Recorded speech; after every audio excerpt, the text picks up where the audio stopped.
있기 때문에 오늘 7월 13일 하나님 나라 2PM 대국교회 토요즘 모임을 시작하겠습니다. 오늘 이 마태복음 22장에서 15절에서 40절 말씀이 상당히 길어요. 길어서 제가 다 읽을 수는 없고 해서 군데군데 잘라서 좀 우리가 잘 이렇게 아는 말씀들이니까요.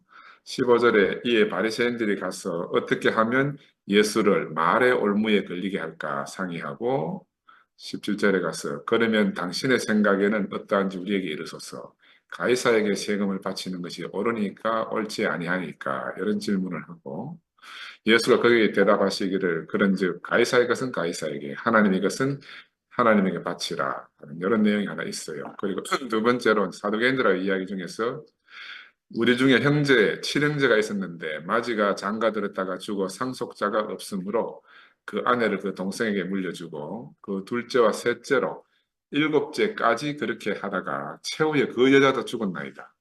그런즉 그들이 다 그를 취하였으니 구할 때에 일곱 중에 누구의 아내가 되리까 이런 이제 내용이 있습니다. 그리고 35절에 가서 그 중에 한 율법사가 예수를 시험하여 묻되 선생님, 율법 중에서 어느 계명이 크니이까? 예수께서 이르시되 네 마음을 다하고 목숨을 다하고 뜻을 다하여 주 너의 하나님을 사랑하라 하셨으니 이것이 크고 첫째 되는 계명이요 둘째도 그와 같으니 내 이웃을 내 자신같이 사랑하라 하셨으니 이 두 계명이 온 율법과 선지자의 강령이라 이런 내용이 있고요.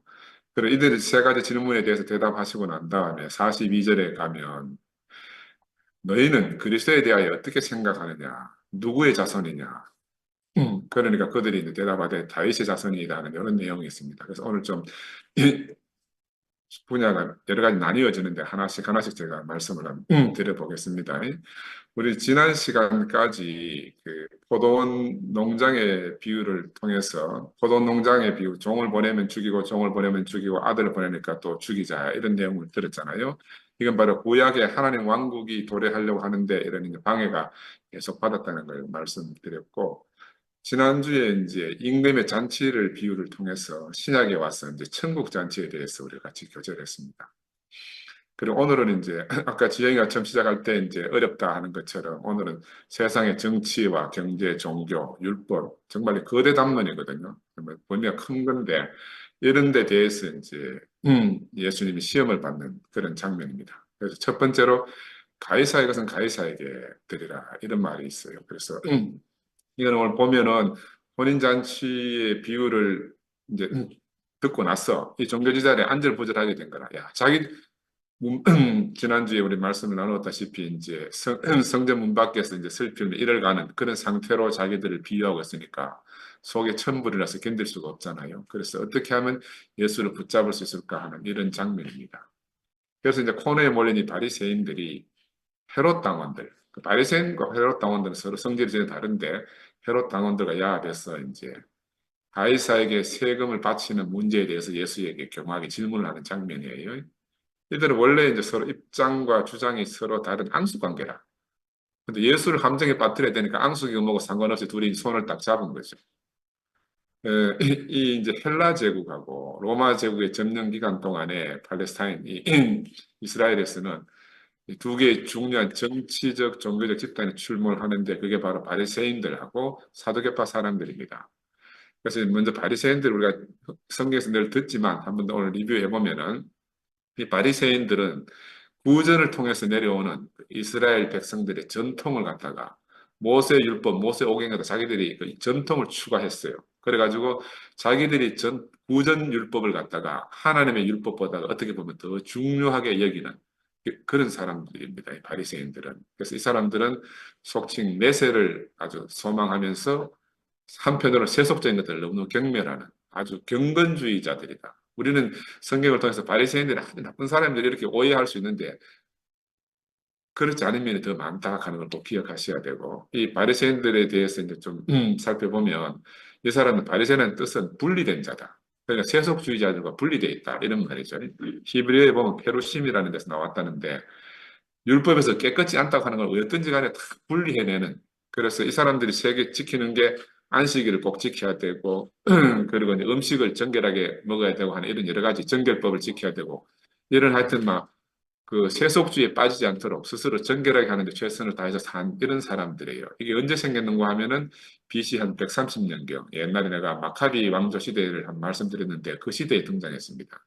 이게 시작은 바벨론 포로기, 그리고 BC 500년 전에 바벨론 포로기 동안에 우리 지금하고 입장이 똑같아요. 바벨론 유수 기간 동안 이스라엘이 완전 멸망해 버렸잖아요. 그러니까 혼란에 하나님 성전도 사라지고 다 사라져 버렸잖아요. 이 사람들이 막 뭉쳐서 우리가 성경으로 돌아가자 하는 이런 운동을 시작했는 거예요. 성경으로 돌아가자.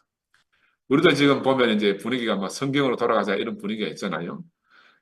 그래서 이제 그런 운동의 결과로 이제 BC 한 100년에서 200년 사이에 마카비 왕조 시대에 이 바리새인들이 등장하게 됐습니다. 그래서 바리새파, 에세네파, 사두개파 이런 사람들이 등장했는데 후에 이제 그 예수님 죽고 나서 주 70년경에 로마에 이어서 이제 예루살렘 성이 완전히 멸망했는데 이 바리새파 사람들은 그 바로 로마와 타협을 했어. 그래가지고 실제로 지금 유대교의 주류가 된 거예요. 바리새인들이 나머지 사람들은 다 나머지 파들은 사라지게 되고. 그래서 지금도 이제 바리새파 사람들은 율법을 가장 엄격하게 지키는 사람들로 일반 유대인들이 존경을 받는 그런 그룹입니다. 우리가 뭐 목사님 이제 뭐고 예수님하고 계속 바리새인들과 이렇게 대립하는 관계 때문에 우리는 바리새인들을 아주 나쁜 사람인 줄 아는데 꼭 그렇지는 않다. 그렇지는 않다. 그래서 이 사람들은 너무 철저하게 율법을 지키려고 노력한 나머지 자기들이 지켜온 그 신앙 전통까지도 거의 하나님 말씀과 동등하게 생각하는 그런 이제 누를 범하게 됐는데 이것도 보면서 지금 우리 지금 일어나는 일들도 비슷한 것 같아요. 하나님 말씀과 거의 동등하게 여기는 것들이 지금 우리 교회에서 지금 발생하고 있잖아요. 그래서 역사는 계속 반복되고 되풀이되지 않나 하는 그런 생각도 듭니다. 여하튼 이제 예수님의 가르침은 종종 바리새인들의 가르침과 일치하기도 하고 어떨 때는 또 서로 상반되기도 하는데 예수님 바리새인을 질타한 이유는 딱 한 가지예요. 그들의 말뿐인 율법주의. 이제 거칠음하는 그런 율법주의에 대해서 비난을 하신 거예요. 그리고 그들 속에 율법을 지키려는 노력은 있는데 그들 깊은 마음 속에 이웃을 사랑하고 하는 이런 극률한 마음이 부족한 것에 대해서 이제 계속 예수님이 이제 질책하는 그런 겁니다. 우리가 이런 문제를 좀 알고 오늘 이제 헤롯당은 누구냐면은 세속주의 현재 헤롯의 정권을 잡은 사람이 헤롯이니까 헤롯의 정권에 빌붙어 가지고 로마에 충성하면서 자기들이 이득을 벌이는 이런 당원들 헤롯 당이라고 하는데 이 사람들은 유대인의 문화에 그 그리스인과 로마의 생활 방식을 강력하게 주입하려는 그런 의식을 가지고 있는 사람들입니다. 그래서 서로 이제 헤롯 당은 세속주의자고 바리새인들은 경건주의자니까 겉으로 보면 완전히 서로 상반되는 사람들이라. 이 사람들이 지금 예수를 어떻게 처리하려고 이제 둘이 같이 손을 잡게 된 거잖아요. 그래서 올무에 넣기 위해서 이제 질문을 했는데 예수님은 가이사에게 세금을 바치는 것이 옳습니까? 하는 이런 질문을 받고 이제 지혜롭게 대답을 하시잖아요. 지혜롭게. 그, 이들이 생각할 때는 야, 이 질문을 하면은 예수가 절대로 못 빠져나갈 거라는 생각. 자기들 생각할 때 정말로 묘수 같은 질문이라. 바둑에 말하면 꽃놀이패처럼 이래 대답해도 걸리고 저래 대답해도 걸릴 수밖에 없는 그런 묘수를 탁 던졌는데 이게 이제 인간적인 방책이다 이런 말할 수 있어요. 사람의 머릿속에서 나온 생각으로는 정말 묘수라고 생각할 수 있는데, 야, 근데 우리 하나님 아들, 그 예수는 이 인간적인 방법 안에 사시는 분이 아니거든요. 인간의 계략 안에 사시는 분이 아니기 때문에 예수는 하나님의 법 안에 살고 생명의 법 안에 사시는 분이란 말입니다. 그죠? 그러니까 사람의 방책과 하나님의 방책은 전혀 다른 것을 우리가 예수의 대답에서 볼 수가 있어요. 우리 인간의 방책이라는 건 원래 세보면 복잡하고 술수가 많고 뭐 어지럽고 이러잖아요. 근데 하나님 말씀, 하나님 방식은 아주 단순해요. 복잡하지 않고. 마찬가지로 우리가 늘 이렇게 날마다 밤마다 교제하는 이 생명의 세계도 너무너무 단순하거든요. 복잡하지 않습니다. 예수님은 오늘 단순하고 분명하게 뭐라고 대답하는가 하면 가이사의 것은 가이사에게, 하나님의 것은 하나님에게 드리라. 이 너무너무 명료한 거라. 논리적으로 너무너무 합당하고 가이사는 가이사에게 드리는 게 맞고 하나님의 것은 하나님에게 드리는 게 너무너무 합당하잖아요. 너무너무 간단하니까 이게 이제 현실 안에서 보면 그 당시 카이사르 그 로마 제국의 황제의 얼굴이 그려진 동전이 유통되고 있었는데 성전 안에 가면은 성전에서 이제 새로운 화폐를 바꾼다고 지난번에 우리 이야기했지 않습니까? 그죠? 성전에서는 성전에만 통용된 화폐가 따로 있는 거라. 그러니까 이 아무 문제가 안 돼. 가이사가 그려진 거는 가이사에게 주면 되고 성전에 통용되는 화폐는 성전에 드리면 된다. 그러니까 이게 너무너무 심플한 답이라. 너무너무 간단한 답이죠. 그래서 예수님이 하시는 말의 의도는 뭐냐면 바리새인들은 바리새인들의 길로 가고 헤롯 당원은 헤롯 당원들의 길로 가라. 너희는 너희의 길이 있고 나는 나의 길이 있다. 우리 길이 서로 다르다 이 말이거든요. 얘들을 어떻게 하든지 올무에 집어넣고 싶은데 제가 늘 몇 번 말씀드리지만 아브라함이 아들에 대해서 엘리에셀을 아들로 삼을까요? 뭐 이스마엘을 아들로 할까요? 이삭을 아들로 할까요? 이런 문제가 대두했잖아요. 그래서 엘리에셀은 엘리에셀의 길을 갈 수밖에 없어요. 그 종은 종의 길을 가는 거라. 이스마엘은 또 이스마엘의 길이 정해져 있는 거라. 하나님과 사람의 노력이 섞여진 것은 그 길이 정해져 있는 거예요. 이삭은 전적으로 하나님의 은혜로 말미암아 이삭이 주어졌잖아요. 그래 아브라함이 어떠면 전혀 섞이지 않는 거라. 그래 이삭의 길은 따로 정해져 있다는 거라. 우리가 이거를 잘 구분할 줄 알아야 되는데 이게 이삭과 이스마엘과 엘리에셀은 함께 갈 수가 없는 거라. 왜? 그 생명의 노선이 다르기 때문에. 생명의 성질이 다르기 때문에. 그들의 생명 자체가 그렇게 길이 정해질 수밖에 없다 하는 우리가 꼭 깨달아야 될 것 같습니다.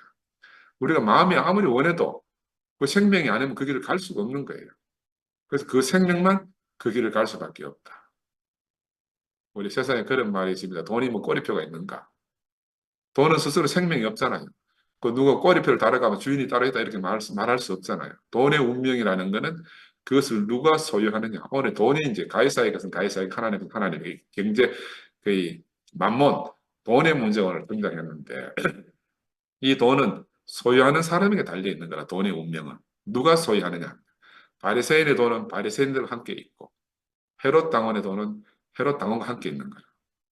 결국은 말하면 그들의 것은 하나님 것이 아니죠. 바리새인에게 속한 돈, 헤롯 당원에게 속한 돈은 하나님의 것이 아니라 오직 하나님 아들의 것만 하나님 것이다. 이게 너무너무 분명하다. 우리가 꼭 기억해야 됩니다. 우리 교회 보면 이제 얼마 전에도 교회 헌금을 한 어떤 사람이 다시 찾아가는 일이 최근에 있었어요. 여러분은 잘 모르시겠지만 또 오래전에도 그런 일이 있었어요. 어떤 사람이 막 그때는 자기가 막 너무너무 막 흥분했는지 돈을 큰 헌금을 했다가 나중에 생각해봐야 아까우니까 다시 찾으러 오는 그런 일이 있었거든요. 그래서 그 지금 이번에 이제 이 말씀을 준비하면 지금 생각해 보니까 이 헌금이라는 이름으로 그냥 막 받으면 안 된다 하는 생각이 드는 거라. 오늘 이게 가이사의 것은 가이사에게, 하나님의 것은 하나님에게 이 말을 딱 보니까 야, 우리가 분별력이 있어야 되겠다. 그 헌금을 한다 하는 사람을 봤을 때 그 사람이 정말 하나님 아들의 생명으로 그렇게 사는 사람인가? 이게 먼저 고려돼야 된다, 예수는. 오늘 하시는 말씀에. 예수가 이렇게 먼저 분명하게 성경 안에 이렇게 말씀을 하셨지만 우리 현실 안에 살다 보면 종종 우리가 분별력을 잃게 되고 그냥 돈이면 좋으니까 무조건 받아들이는 거라요. 그러다가 보면 나중에 이제 어떤 좀 불편한 일들이 생기기도 하거든요. 그래서 오늘 예수님 말씀을 보면 교회 안에는 가해사의 것이 들어오면 안 된다. 하나님의 것이 또 가해사에게 흘러 들어가서도 안 되고 이건 분별돼야 된다는 거죠. 그래서 교회가 아무리 돈이 필요해도 교회는 그보다 먼저 하나님의 필요 안에 있어야 된다는 거예요. 하나님의 필요가 먼저고 그 다음에 교회의 필요가 있어야 되는데 이게 이제 분별력이 없어지면 이제 막 섞여가지고 혼란스럽게 되는 거죠. 그래서 우리 꼭 기억할 것은 교회의 필요 이전에 하나님의 필요가 먼저다. 재물도 마찬가지다. 그래서 인간이 살면서 하나님 필요와 이 자기 필요를 갖다가 구분하지 못하면 결국에는 그 문제로 시험에 들게 되는 거라 인생을 살다 보면요.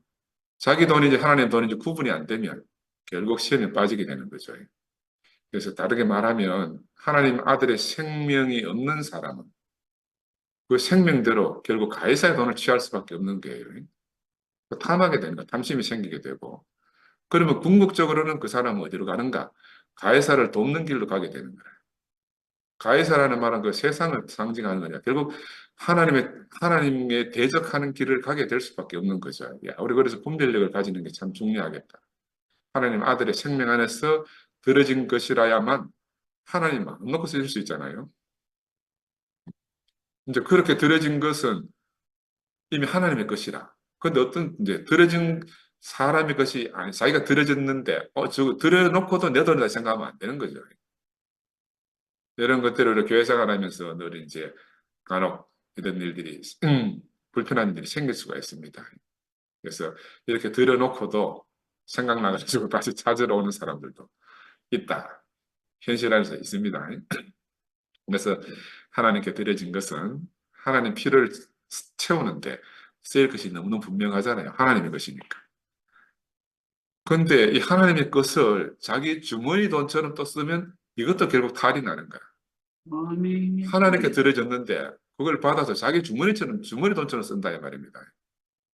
왜냐하면 인간의 눈은 속일 수 있어도 하나님의 눈은 속일 수가 없어요.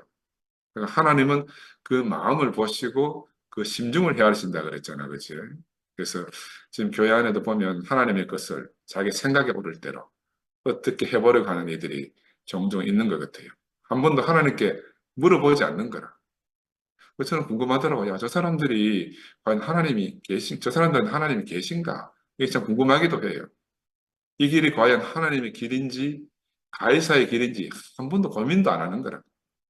왜냐하면 자기가 곧 하나님 됐기 때문에. 아멘. 자기가 곧 하나님 됐기 때문에. 우리가 정말 그 하나님 앞에 정말 그 울어 엎드려서 우리 야곱처럼 하나님 제가 요셉을 만나러 가야 됩니까? 말아야 됩니까? 그렇게 물을 수 있는 사람이 되어야 된다는 것이에요. 우리는 늘 세상 유혹에 사로잡힐 수밖에 없어요. 세상 속에 살기 때문에.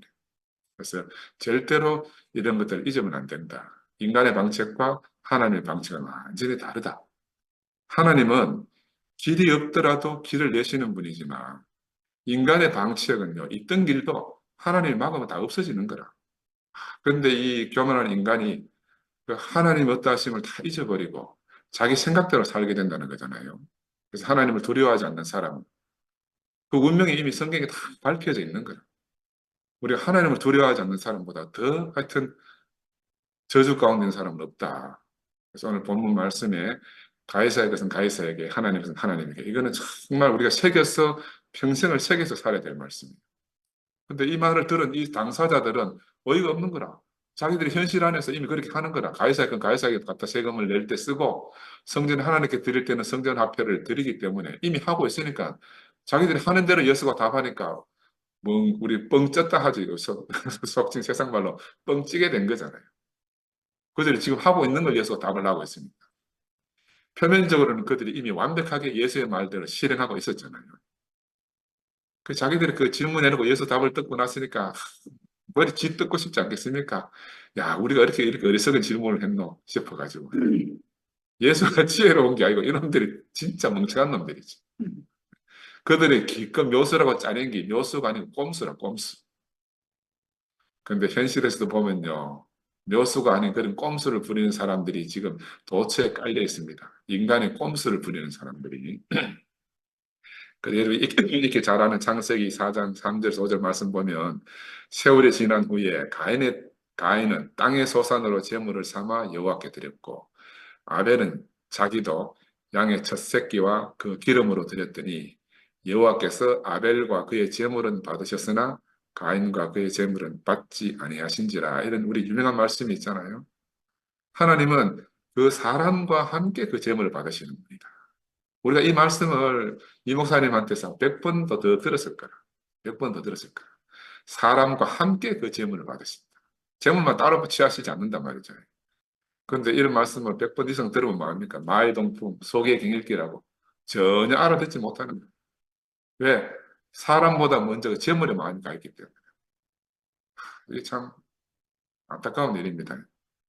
지난 시간에 제가 말씀드렸지만 이런 사람들에게는 신랑과 신부의 음성이 들리지 않는 거라.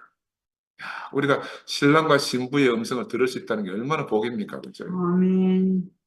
신랑과 신부의 음성이 들리지 않는 것 자체가 저주라, 저주. 그래서 가이사의 것과 하나님의 것이 구별되기 전에 먼저 가이사의 사람과 하나님의 사람이 구별된다는 거라. 우리가 방점은 어디에 있는가? 가이사의 것과 하나님의 것에 방점이 있는 게 아니고 가이사의 사람과 하나님의 사람이 먼저 구별되어져야 된다. 여기 이제 오늘 이 본문 내용의 방점이 있는 겁니다. 그래서 세상은 가이사에게 속하고 세상 사람은 다 가이사의 백성이잖아요. 표면적으로 바리새인은 하나님의 사람이고 헤롯 당원은 헤롯의 사람이라. 그런데 이면에서 보면은 이 둘 다 가이사의 사람이에요. 그죠? 그런데 바리새인들이 표면적으로 하나님의 사람이지만 이 사람들이 하나님의 백성이라면 어찌 하나님 아들인 예수를 몰라보겠어요. 그들은 하나님을 전혀 알지도 못하고 아들도 알지 못하는 사람이라. 표면적으로 하나님을 위하지만 이면적으로 보면 전혀 하나님과 무관한 사람이다. 이렇게 말씀드릴 수가 있습니다. 그래서 가이사의 것은 가이사에게, 성전에서 사용되는 것은 성전에서 드리는 것이 마땅하다. 그리고 예수는 하나님 아들은 사실은 그런 것과 전혀 무관하신 분이라. 성전 화폐냐 가이사의 화폐냐와 전혀 무관한 건 하나님 아들과. 하나님 아들이 사는 세계와 그들의 세계는 전혀 동떨어져 있다 하는 게 첫 번째 그 내용이고, 두 번째로 이제 아주 복잡한 내용인데 오늘도 우리 카톡방에 보니까 막 시끄럽더라고요. 부활에 대해서. 부활에 관한 사두개인들이 질문을 했잖아요. 이 사두개인은 어떤 사람이냐 하면은 그 당시에 귀족들과 부자들을 대표하는 사람들이죠. 사내들인 70인 공회에 통해서 권력을 잡고 있는 이제 하여튼 정치 권력자들이라고 보면 되죠. 이 사람들은 구약에 속한 모세 오경의 율법 그것만 딱 지키고 나머지는 다 거부하는 그런 사람들이고, 부활도 거부하는 사람들. 그리고 이 사람들은 헬라 사람들, 크게 그 신제의 선진 문물이니까 헬라 사람들을 동경하는 사람들. 헬라 문화에 깊이 물들어갔던 그런 부류죠. 그 유대 사회에서 이제 기득권층이라 이렇게 말씀드릴 수가 있는데, 그 예수를 올가미에 넣으려고 하는데 딱 질문하잖아요. 천국에서 혼인은 어떻게 인정받겠습니까? 누구의 아내로? 이런 질문을 하는데, 이 사람들은 이제 자기들은 부활이 없다 하면서 부활을 들고 예수를 시험하는 장면이에요. 그래, 교묘하잖아요. 부활이 없다는 이 사두개인들이 7번 결혼하였던 한 여자의 부활에 대해서 그 여자와 남편과의 관계, 누구의 아내가 될 것인가? 이런 교묘한 질문을 하는데, 자기들이 생각해도 요거 대답 못 하겠지, 예수가. 그렇게 딱 생각하고 질문한 거 아닙니까? 야, 근데 예수는 또 기가 막힙니다. 질문에 지혜로운 답을 어떻게 했는가 하면, 하나님은 죽은 자의 하나님이 아니고 산 자의 하나님이다. 이게 어떻게 보면 동문서답 같아요. 죽은 후에 누구의 남편이 부활할 때 누구의 남편이 되겠냐 이렇게 묻는데, 죽은 자들의 부활을 묻는 이들에게 산 자의 하나님에 대해서 말씀하시고 계시는 거야. 다른 말로 말하면 죽은 자는 남편이 없다는 거죠. 남편은 어디에 있나? 산 자의 남편이 있다는 거야. 야, 이게 정말 기가 막힌 답 같아요. 근데 또 이 대답을 우리 자세히 보면요. 이 의미가 이중적인가, 다중적이다, 중의적이다. 이렇게 그 함축된 의미가, 죽었다는 말도 의미가 너무너무 다양하고, 산자라는 말도 의미가 너무너무 다양해요. 이걸 받아들이는 사람마다 다 천차만별이라, 천차만별. 오늘 카톡방에도 보니까 막 죽음과 부활에 대해서도 막 천차만별로 이야기하더라. 왜냐하면 이 말은 해석하는 사람에 따라 가지고 각자가 자기 보고 싶은 대로, 자기 소원이 있는 대로 보는 신비한 말씀이라. 통일이 안 돼, 통일이 안 돼. 이제 그래서 이거는 옳고 그름의 문제야. 부활에 관해서 옳은 의견, 틀린 의견 이런 문제가 아니라고 생각을 해요. 달리 말하면 부활은 우리의 소관이 아닌데, 부활은 전적으로 하나님 소관이에요. 아멘. 부활은 하나님 문제지 우리 문제가 아니라. 근데 이걸 사람이 이제 자기 욕심에서 끌어와가지고 이제 자기 문제로 보니까 이제 이런 사단이 나는 거라. 왜냐면 하나님은 산자의 하나님이시다. 그 죽은 자의 부활을 묻는 것은 하나님과 아무 관계가 없다. 이게 사두개인들의 지금 예수님이 던지는 답이라.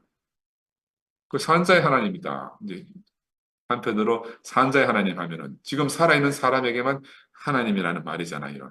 근데 이것도 또 다시 생각해 보면 그 육신이 살아있다는 말인가?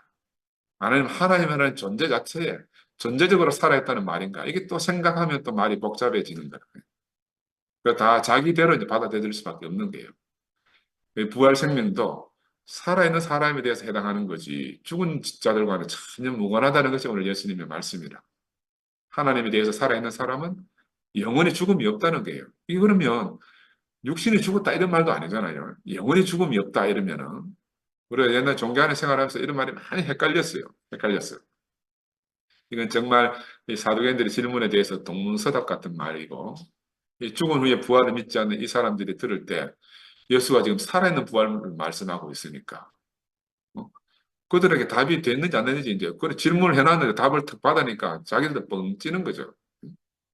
그래서 하나님 자신의 생명, 예수 자신의 생명이 바로 부활 생명이고 하나님 자신은 영원히 산자의 하나님이시다. 죽은 자를 여기서 논하지 마라. 이런 게 예수의 답인데 왜 이런 질문을 했느냐 하면 전통적으로 유대인들은 후사를 통해서 기업을 얻기 위해 가지고 오늘 본문에 나오듯이 후사를 두지 못하고 죽은 아내는 죽은 남편의 형제들에게서 다시 결혼해서 후사를 구하는 게 이제 유대인 전통이지 않습니까? 그죠? 이 사두개인들이 이런 전통을 통해서 예수를 시험하고 있는 거예요. 자기들은 부활을 믿지 않으면서도. 그래서 딱 부활을 던져가지고 예수가 부활이 있다, 없다 이렇게 답할 줄 알았지. 부활이 있다 하면은 부활을 믿지 않는 사두개인들이 적이 딱 되고 또 부활이 없다 하면 부활을 믿는 바리새인들이 적이 되니까 이것도 공놀이 편 거라.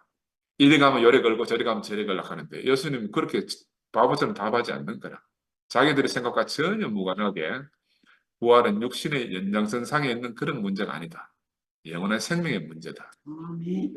하나님에게 속한 문제다. 이렇게 답을 하시는 거예요. 아멘.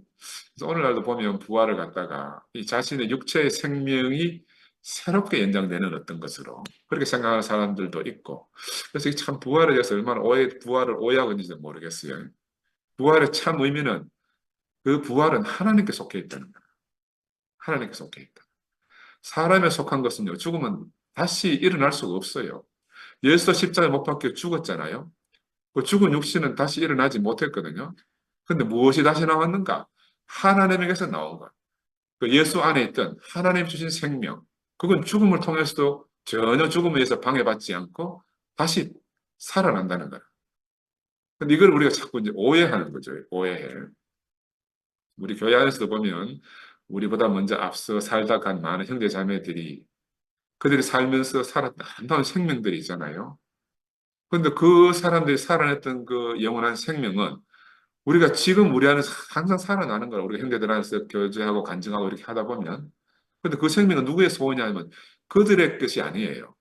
그 형제들이 살면서 그 생명을 토해내고 간증하고 살았지만 자세히 보면 그 생명은 그들의 것이 아니라 바로 영원하신 하나님 아들 예수를 통해서 우리에게 부어주신 그 생명이고 이 하나님의 것이라. 근데 그 생명을 우리가 함께 누리고 있잖아요. 이게 정말 우리가 그 교회가 없으면 이 예수의 말을 우리가 도저히 이해할 수가 없어. 이해할 수가 없어. 그래서 예수의 생명이 나타날 때마다 그 형제들이 살았던 그 아름다운 생명이 항상 함께 나타나는 거라. 예수의 부활 생명이 나타날 때마다 함께 나타난다. 그럼 이 생명이라는 것은 예수 그리스도를 통해서 우리에게 오신 거잖아요. 우리 온 생명이지. 이거는 예수 그리스도를 통해서 우리에게 왔기 때문에 우리 육신이 사라져도 사라지지 않는 영원한 생명이라. 우리 오늘 이 줌 안에서 우리가 교제하는 이 부활 생명, 영원한 생명도 마찬가지입니다. 이건 우리를 통해서 표현은 되지만 우리의 것이 아닌 거라. 하나님에게서 온 것이고 우리의 소유물이 아니단 말이죠. 그래서 우리 안에 왔던 이런 것들을 우리가 간증을 늘 해야 되는 이유는 이 간증 내용이 우리 것이면 우리가 이 생명을 내 안에 가둬두면 되는데 이건 내 것이 아니고 교회의 것이고 하나님의 것이다 하는 것을 오늘 우리가 꼭 깊이 깨달아야 된다. 아멘. 깨달아야 된다.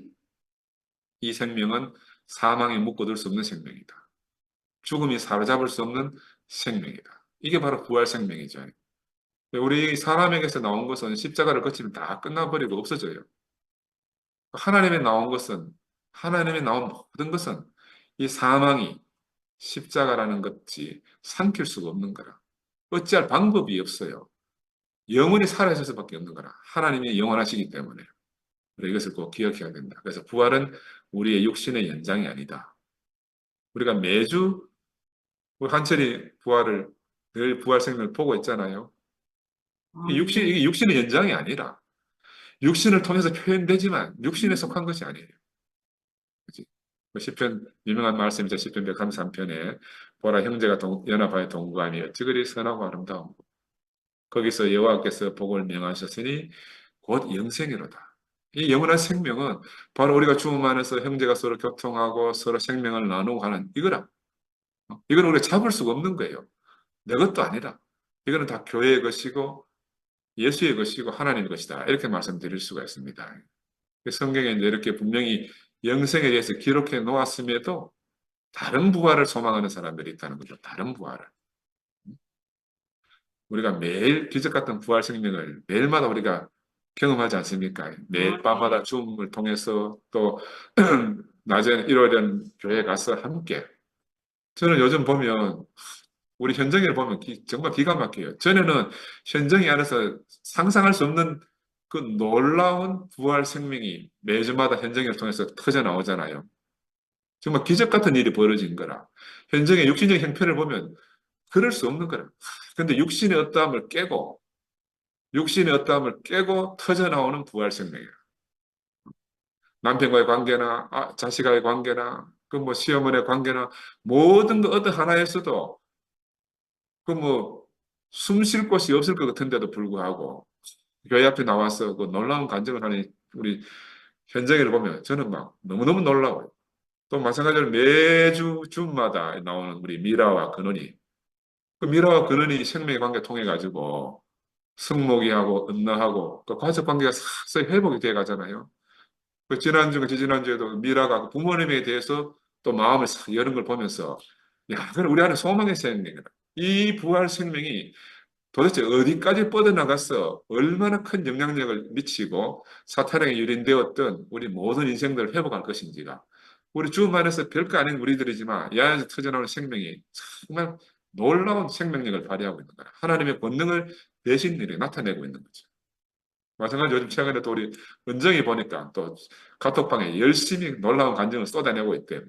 열심히.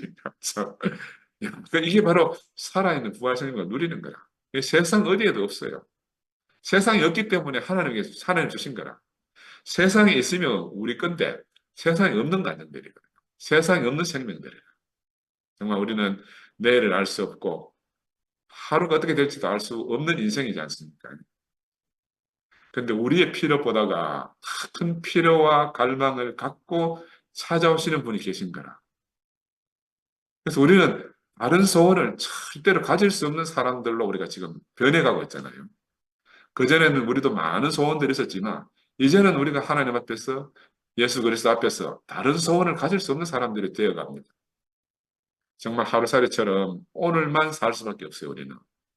오늘 우리 인생의 전부를 갖다가 바울이 고백한 것처럼 관제와 같이 우리가 다 부을 수밖에 없어요. 아멘. 300데나리나 되는 향유를 깨어서 예수의 발에 붓는 그 마리아처럼 우리 이제 이후로 우리의 모든 인생을 하나님께 맡기고 우리는 그렇게 하루밖에 없는 인생으로 살 수밖에 없는 인생들이 된 거라. 이게 정말 우리 안에 온 기적 같은 일입니다. 예수는 내 두세 사람 가운데도 있으면 내가 항상 함께 하겠다. 이런 말씀 앞에서 우리는 부족한 것이 없잖아요. 이렇게 많은 형제들이 지금 주님 안에 들어서 교통을 하는데 너희가 두세 사람이 있더라도 내가 함께 하겠다 했는데 이렇게 많은 형제들이 우리 같은 생명을 누리는데 우리가 무슨 부족이 있겠습니까? 그죠? 그래서 부활은 과연 무엇이겠습니까? 같은 단어를 쓰더라도 사도개인들이 말하는 부활과 내가 부활이요 생명이요 하는 그 예수가 말하는 부활은 전혀 다르단 말이에요. 말은 같은 단어인데 전혀 내용은 다른 거예요. 그죠? 부활은 아담이 끝나고 그리스도가 오는 문제잖아요. 옛 생명이 끝나고 새로운 생명이 오는 게 부활이라. 야, 근데 이 부활을 갖다가 육체를 가진 인생의 연장으로 믿는다. 이건 바로 애굽인의 부활 생각은, 부활 사상은 똑같은 거 아니겠어요? 애굽 왕들이 얼마나 발달된 문명과 문화를 누리고 살았습니까? 그들은 이 좋은 세상을 죽음으로 끝낸다는 게 억울해서 미칠 지경이잖아요. 그래 미이라를 만들고 많은 부장품과 함께 피라미드를 만들고 했잖아요. 제가 지난번에 이집트에 가보니까 야 정말 산 자의 땅과 죽은 자의 땅이 딱 나누어져 있어요. 서쪽은 죽은 자의 땅, 동쪽은 산 자의 땅인데 그 죽은 자의 땅에 그 왕가의 계곡이라는 데 가보니까 정말 어마어마하더라고. 무덤들이. 그 무덤 속에 깊이 들어간 그 길 안에, 긴 굴 안에 그 벽화들이요. 정말 아름다워. 막 색깔로 어떻게 표현할 수 없을 정도로 그 시대에 그런 문화를 다 누리고 사는 사람들이잖아요. 그 시신은 미라로 되어 있고 사형품들은 다 같이 그냥 무덤 속에 넣어가지고 영구 보존하도록 되어 있고 죽은 후에도 살아있을 때와 똑같은 부장품들과 함께 아내나 노비들이 필요하다고 믿고 그렇게 이제 매장을 한 거 아니겠어요? 우리가 까딱하면 그런 부활을 기다려주는 사람들도 살 뻔했잖아요, 우리가. 이 사두개인들은 모두가 죽어서 부활한다면 이 여자는 누구의 아내가 되겠느냐? 요 질문 우리가 깊이 생각해 봐야 됩니다. 육신이 다시 부활한다 이러면은 요거 질문 생각해 봐야 돼. 남편이 일곱인데 누구의 아내가 되겠느냐? 그런 부활이 있다 그러면 우리가 얼마나 혼란스럽겠습니까? 우리 머리가 곧 안 터지겠어요. 나도 어릴 때 옛날에 종교 생활하면서 우리 아버지는 40에 죽었는데 나는 지금 67, 8년 내가 아버지보다 나이가 더 많은 나이에 살다가 천국에 가서 부활하면 부활이가 만나면 아이고 내가 아버지하고 어떤 관계겠나 이런 생각이 들더라니까요. 육신의 부활을 생각하면 다 그렇게밖에 안 돌아가는 거잖아요. 사람의 생각은 부활을 믿느냐 안 믿느냐 이게 사람의 생각이라. 이게 다 옛 생명의 개념 안에 있는 개념입니다. 인간의 소원 관계 때문에 이런 질문을 할 수밖에 없어요. 근데 하나님이 우리에게 주시는 부활은 이것과 전혀 상관이 없다. 우리 어떤과 전혀 상관이 없다. 만물은 시작이 있으면 끝도 있다 그러잖아요. 어느 것도 영원한 것이 없습니다. 하나님만 영원하시고 하나님은 시작도 끝도 없으신 분이잖아요. 근데 내가 하나님처럼 되고 싶은 거라 다시 부활해가지고 성경에 분명히 나와 있어. 부활은 시집가는 것도 아니고 장가가는 문제가 아니다. 누구의 아내이기도 누구의 남편인가의 문제도 아니다. 이런 것들은 육신을 가지고 있을 때 장가도 가고 시집도 가고 누구의 아내도 되고 누구의 남편도 되지. 부활 안에 가면은 전혀 그거와 다른 세계예요. 다른 세계. 죽은 자의 부활은 우리의 소관이 아니다. 그런데 이들은 자기들의 문제가 아님에도 불구하고 자기들의 문제로 알고 그렇게 질문하고 있는 거죠. 다시 한번 말씀드리면 부활은 하나님의 문제고 하늘의 문제를 알 수 있습니다. 아멘. 아브라함의 문제와 이삭의 문제는 이 땅에 살 때는 서로 문제가 달랐어요. 그러나 하나님 문제는 다르지 않는 거라. 아브라함도 죽고 이삭도 죽어서 살다가 그러나 하나님은 영원하신 거라. 왜냐하면 하나님은 산자의 하나님이기 때문에 오늘 우리들의 하나님이 되었어요. 죽은 자의 하나님이 아니고 산자의 하나님이기 때문에 오늘 우리들을 통해서 살아있는 하나님이 역사하시는 거라. 아멘. 마찬가지로 질문한 이 여자도 마찬가지입니다. 몇 남편과 살다가 죽었든지 이 여자는 한 여자고 한 아내라. 한 남편 아내밖에 될 수가 없는 거라. 오직 한 남편의 아내일 뿐이다. 남편들은 죽고 또 죽고 또 죽었어요. 근데 이 여자는 후사를 낳을 때까지 계속 살아 있어야 되는 거야. 후사를 낳을 때까지. 이게 이면적으로 딱 뒤집으면요. 아브라함이 죽고 이삭이 죽고 야곱이 죽어도 하나님은 영원하시다. 이 여자도 이 여자가 계속 살아있듯이 하나님도 영원하시다. 이게 얼마나 우리 인생의 축복인지 모르겠습니다. 아브라함이 죽을 때 죽어버리고 이삭이 죽을 때 죽어버리겠으면 우리가 어떤 하나님을 기대하겠어요. 근데 우리는 육신을 가진 인생이 살다 가고 살다 가고 살다 가지만 하나님은 영원하시기 때문에 오늘 우리에게까지 오셔가지고 우리의 하나님이 되신 거라. 우리 주 예수 그리스도의 아버지 하나님이 지금 오늘 우리들의 하나님 됐다 이 말입니다. 얼마나 놀랍습니까? 이 한 여자는 후사인 아들을 얻을 때까지 결혼을 계속 해야 하고 하나님은 자신을 후사를 낳을 때까지 수많은 사람들을 찾아와서 예수가 태어날 때까지 찾아오신 거라. 마찬가지로 오늘 우리에게까지 찾아오셔가지고 우리 안에서 예수 그리스도의 생명이 나올 때까지 우리를 찾아오시는 거예요. 아멘. 포기하지 않는다니까. 우리가 우리를 포기해야 되지 하나님 절대로 포기 안 해요. 하나님 포기하지 않습니다. 마찬가지로 예수에게 와서 이제 독생자를 얻으심으로 하나님은 예수의 아버지가 되신 거죠. 그럼 독생자의 아버지이시기도 하고 다른 말로 하면 산자의 하나님이 비로소 되신 거라. 그래서 여기서 이제 산자의 하나님이다 할 때 이 산자라는 것은 육신적으로 살아있는 뿐만이 아니고 우리가 하나님 앞에서 산자다. 하나님 살아 계시기 때문에 우리가 그 앞에 서면 다 산자잖아요. 하나님 앞에 산자고 세상에 대해서 죽은 자다. 그래서 이 부활은 새 것이고 영원한 것이다. 이 부활은 바리새인의 믿음에 속한 것도 아니고 바리새인이 믿고 부활한다 이렇게 믿는다 해서 그 믿음에 속한 부활이 아니라니까. 사두개인들이 부활은 없다 하는 이 사두개인들의 판단 속에 있는 것도 아니다. 그렇다고 또 시집가는 문제냐 장가가는 문제냐 사두개인들의 질문처럼 그런 것도 아니다는 거야. 누구의 아내냐 누구의 남편이냐 이런 문제 우리 인간의 개념 안에 있는 그런 문제가 아니다. 부활은 전적으로 하나님께 속한 것이다. 하나님의 속성이라고 할 수 있고 하나님의 본질이다. 이렇게 말씀드릴 수가 있습니다. 이 부활은 바로 하나님의 승리의 상징이다. 하나님 영원한 승리의 상징입니다. 우리에게서 부활 생명이 터져 나온다. 하나님의 승리였던 거라. 우리를 이기고 우리 아담을 이기고 우리 안에서 하나님이 승리하셨다. 이것이 바로 부활 생명이 부활 생명. 우리를 통해서 나오는 부활 생명의 승리고 영광이다. 그런 말입니다. 여기는 사도계의 질문에 대한 이제 두 번째 내용이었고 세 번째 이제 그러고 나니까 딱 율법사가 나타나가지고 아니 그러면 예수님 율법이 많은데 그중에서 어느 게 제일 크게 큽니까? 이렇게 질문하잖아요. 어느 율법이 더 크냐? 인간은 계속 관념이요. 크냐? 여기에 꽂혀 있는 거라. 내가 성경을 보면서 우리 절대로 크냐? 저거 얘네 속으면 안 된다 그랬죠. 내가 몇 번 교회 안에서 이야기했는데 겨자씨 할 만한 믿음 할 때 사람들은 겨자씨 할 만한 그 작은 거에 관심이 있잖아요. 그런 작은 믿음이 있으면 산을 옮길 수 있겠나 하는 이런 데 관심이 있는 거라. 그런데 예수는 겨자씨 안에 있는 생명을 말하는데 우리는 생명은 전혀 관심이 없어.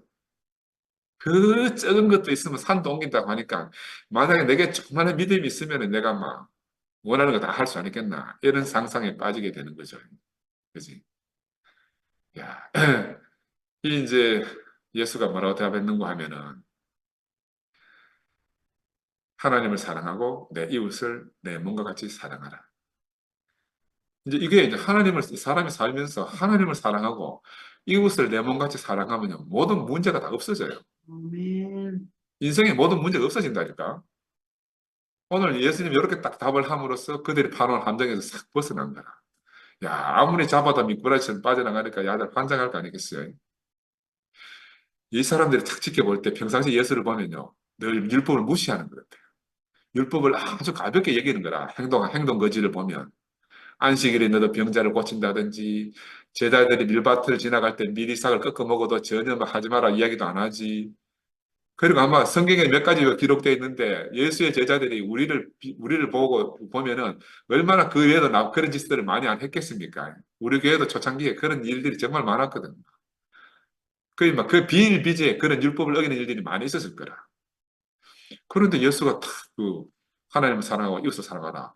이렇게 턱 말해버리니까 더 이상 어떤 예수를 신뢰할 방법이 없어. 가장 큰 계명 두 개 말하라 했으니 큰 계명 말하라 했으니 큰 계명을 이야기하고 나니까 적은 계명은 유명무실하게 된 거 아니겠어요.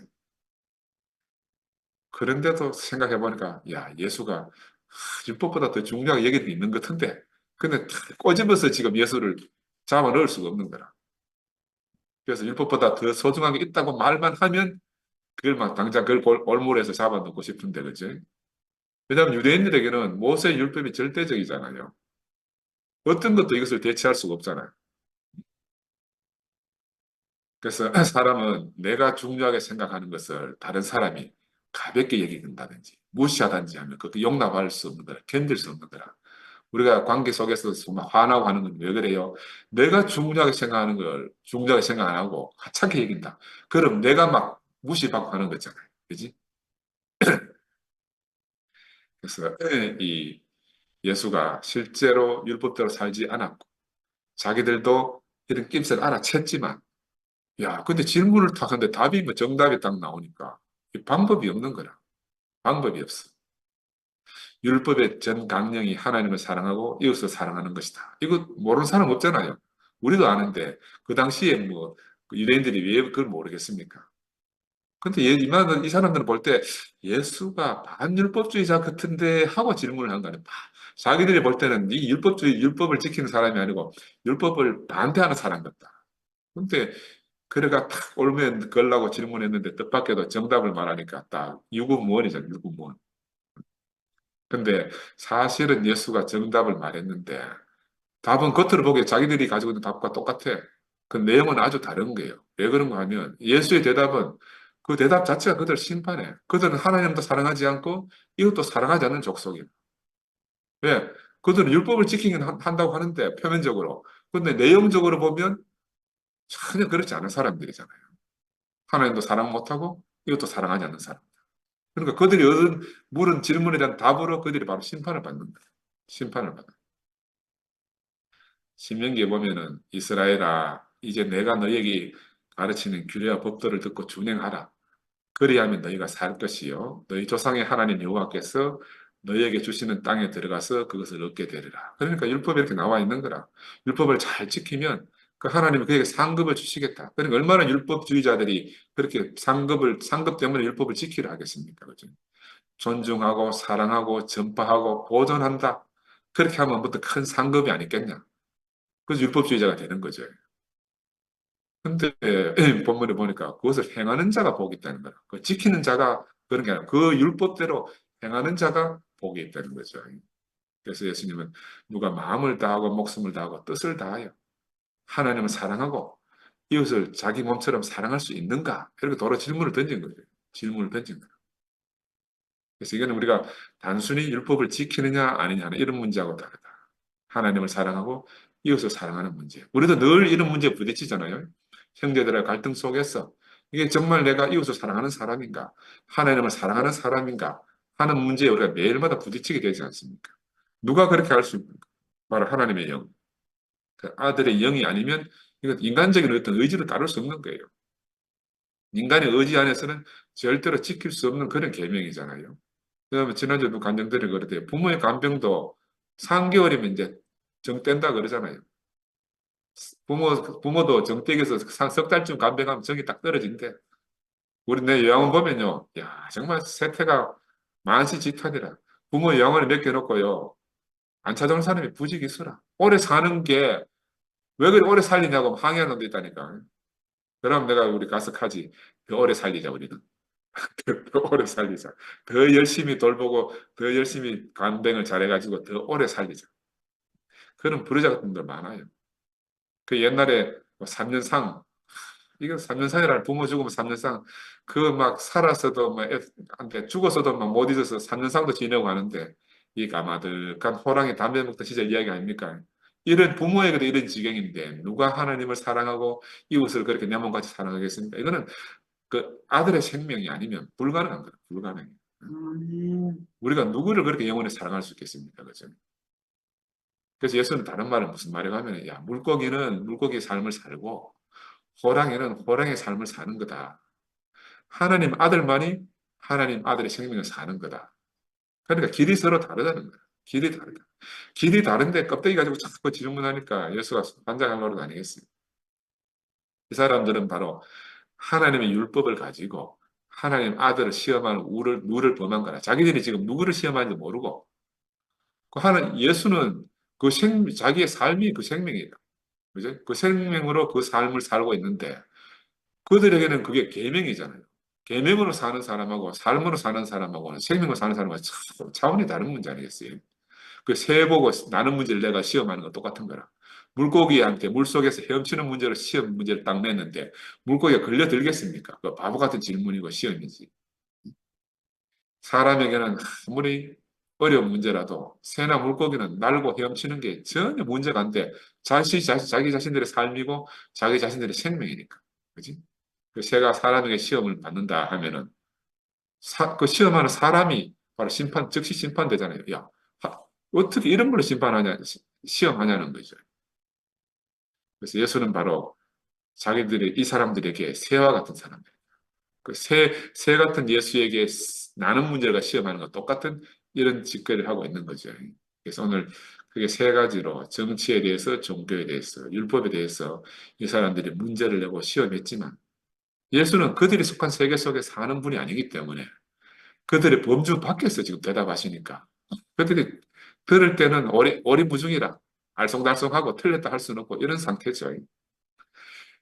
근데 그들이 생각할 때는요, 정치, 종교, 율법은 너무너무 심각한 문제고 사람이 사는데 근본적인 문제들이에요. 근데 또 여긴 답도 없어. 답이 없어. 이 땅에 사는 동안은 완전한 답이 없어요. 그러니까 완전한 답이 없기 때문에 예수한테 질문한 거라. 틀림없이 올무에 걸릴 거라고. 그런데 예수는 완전한 답을 제시하셨잖아요. 그럼 이 시험은 인간의 편에서 보면 인간적인 문제지만 하나님 편에서는 또 하나님의 문제라. 이 사람들 질문한 이런 질문들이. 그래서 이 질문에 대해서 완전한 답을 가진 사람이 바로 예수다. 예수 그래서 자신이 완전한 해답이시기 때문에 답한테 질문을 하니까 그보다 더 멍청한 놈이 없는 거죠. 그래서 예수는 하나님과 사탄의 싸움을 해결하고 하늘과 땅에 있는 영원한 평화를 가져오신 분이잖아요. 그래서 이 예수는 영원한 왕에 관한 시험, 네가 왕인가 하는 그 시험에서 완전한 해답을 제시해 줬습니다. 너희가 생각하는 세상 왕과 다른 그 하나님 왕국의 영원한 왕으로서 완전한 해답을 자기 육체 안에서 가지고 사신 분이죠. 그러니까 이제 이 사람들이 세 가지 질문에서 이제 예수가 빠져나와가 도로 역질문을 하는 거라. 야, 그러면 내가 질문해 볼게. 네가 생각할 땐 그리스도와 다윗의 관계에 있어. 그리스도가 다윗의 자손이냐 이렇게 질문하는 거라. 근데 다윗은 그 그리스도를 주라고 고백했는데 그럼 이 관계가 어떻게 되노? 이렇게 질문하니까 이 사람들이 유구무원이잖아요. 그 자기들이 그 성경 안에 지식을 가지고 예수를 시험했는데 예수는 역질문을 이렇게 해가지고 이 사람들을 갖다가 골탕을 먹인 거지. 이 내용이 뭐냐면 하나님의 것과 세상의 것이 다르다. 육신과 부활이 다르다. 인간의 정력과 율법이 전혀 다르다. 그런 것을 이제 가르쳐 주신 거잖아요. 우리도 이제 옛날에 다 그렇게 살았지 않습니까? 그죠? 그러니까 우리 영원한 생명을 알게 되고 이 생명의 세계로 옮겨지니까 그 예수의 이 답이 너무너무 속이 시원한 거야.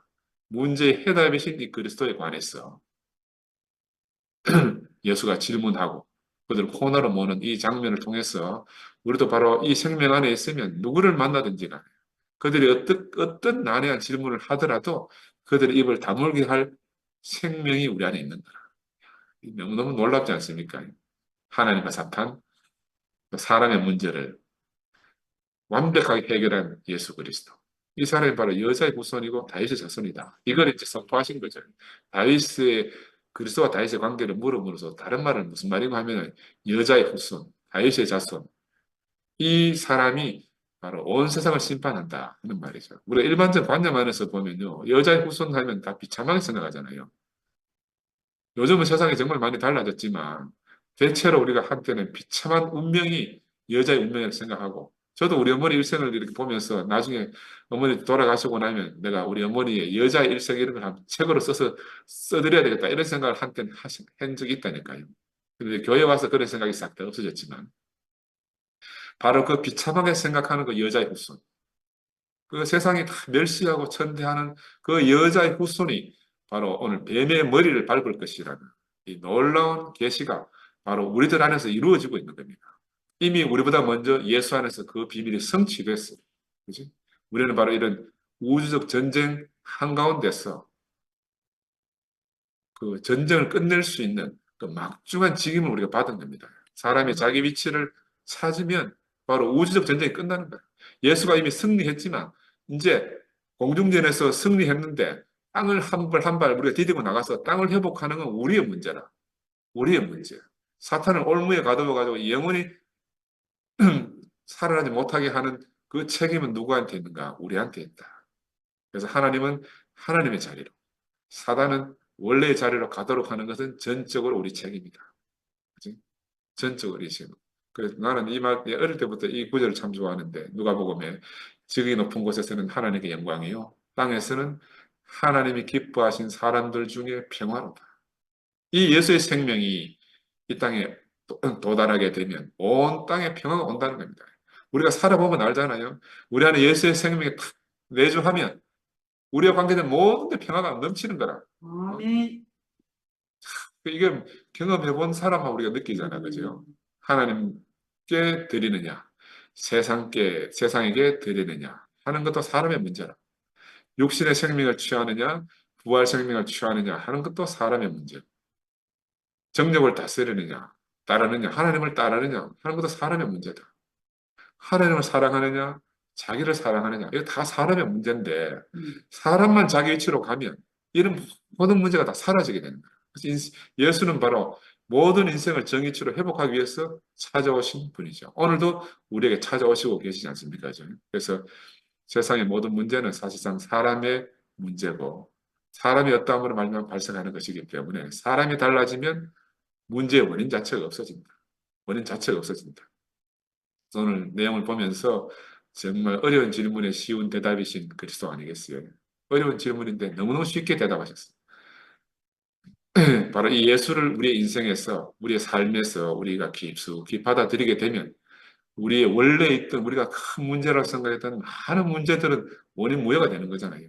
우리 옛 체질이 다 녹아서 없어지고 새로운 체질, 이 그리스도 생명의 체질로 바뀌게 됩니다. 그죠? 이 땅에 진짜 사람이 없었잖아요. 그러니까 정치와 종교, 철학과 도덕 문제 이런 것들로만 세상이 너무너무 복잡한 거예요. 아까도 서두에서 말씀드렸지만 이런 것들은 인간 사회에서는 정말 크고 거대한 담론입니다. 우리가 한 시간에 다 말할 수 없는 그런 문제지만 우리는 어떻게 이걸 극복해야 되는가 하면 예수는 그걸 거대 담론 안에서 해결한 게 아니에요. 아주 사소하고 아주 작은 그런 것을 천착해가지고 이 모든 문제 해답을 우리에게 제시해 주는 겁니다. 우리는 왜냐하면 늘 자기 문제는 너무너무 중요하고 크게 보이잖아요. 근데 옆 사람의 문제는요, 너무 대수롭지 않게 여기고 뭐 사소하게 이렇게 여기는 버릇이 있지 않습니까? 근데 우리가 가까이 있는 사람과 이 사사로운 관계, 사사로운 관계, 우리 지영이가 밥 안 먹자 하는 그 사사로운 관계 속에 천국의 비밀이 들어있는 거예요. 우리가 너무너무 사사롭고 너무너무 적기 때문에 이걸 무시하기가 너무너무 쉬워요. 근데 그 사사로운 거, 너무너무 적은 거를 우리가 소중히 여기면 이 그 관계 안에서 살게 되고 우리가 바로 그 관계 안에서 사는 게 빛 가운데 사는 거라 이번 일을 우리 최 목사님 말씀하셨다시피 빛 가운데 사는 겁니다. 곧 빛 가운데 살면 우리가 빛의 자녀가 되는 거라. 이 사소한 관계, 이게 정말 중요한 겁니다. 사소한 관계. 이게 신기한 비밀이라고 할 수 있어요. 세상에 보기에 너무너무 하찮고 중요하게 여기지 않는 너무너무 사소한 관계 속에서 인생의 많은 문제가 넉넉히 사라졌습니다. 이거 나도 지금 체험하고 있어요. 내가 지난주 한번 우리 집사람 토요일 날 한번 나가서 풀 떠들고 했는데 모든 문제가 사라지더라. 모든 문제가 그동안 했던 모든 불만 덩어리가 그거 해결 안 되니까 막 여기도 불만 튀어나오고 저기도 불만 튀어나오고 막 모든 게 불만이었는데 그거 한번 살짝 거들어 줬는데 그 모든 게 해결된 거야. 야, 얼마나 신기해요. 근데 아담은요, 어리석어서 그걸 못 깨닫는 거야. 못 깨달아. 야, 그래서 하나님이 주시고자 하는 그 영생의 복을 바로 이 사소한 관계 속에서 우리가 맛보게 되는 겁니다. 사소한 관계 속에서. 천국은 어린아이와 같아서, 같아야 들어갈 수 있다고 그랬잖아요. 우리가 어린아이처럼 정말 단순한, 어린아이들은 정말 소소한 것에 막 주속 빠져가지고 정신을 못 차리잖아요. 그 우리 어린아이처럼 정말 단순할 수 있으면 천국이 우리 멀지 않게 되는 거라. 어린아이들은 누구나 친구가 되잖아요. 누구하고 있어서 즐겁고 재밌잖아요. 시간이 아까울 정도로 헤어지기 싫어하는 그 어린아이랑 함께 있고 싶어 하고 이게 얼마나 단순합니까? 그들은 친구가 많으면 많을수록 더 좋아하는 거라고. 우리 친구들 보면요. 주중에는 지엄마하고 아버지하고 이렇게 있다가 주말 되면 우리 온 식구 같이 있잖아. 그러면 야가 막 주말 내내 흥분하는 거야, 흥분. 주말 내내 흥분 동안을 살다가 월요일 날 유치원에를 못 가는 거라. 월요병이 생겨가지고. 응? 아이들은 그렇게 단순해요. 응? 단순하다니까. 야, 그런데 예수가 바로 누구라 그랬어요? 바로 이 어린아이들의 친구라 그랬습니다.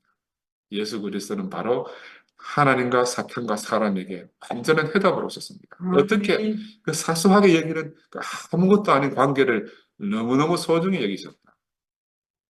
바로 그 생명의 비밀을 우리에게 열어 보여주셔가지고 하나님 창조의 목적을 완수하시고 우리로 하여금 사탄을 영원히 박멸하게 하는 그런 놀라운 생명을 우리에게 전수해 주셨잖아요. 사람에게 잃었던 인생의 영광을 되찾아 주신 분입니다. 그 모든 것을 다 이루었기 때문에 십자가에서 못 박혀 죽으시면서 다 이루었다 하고 가신 거라. 왜? 완전한 해답을 제시해 주셨기 때문에 다 이루신 거라. 다 이루신 분의 생명을 우리가 받았으니까.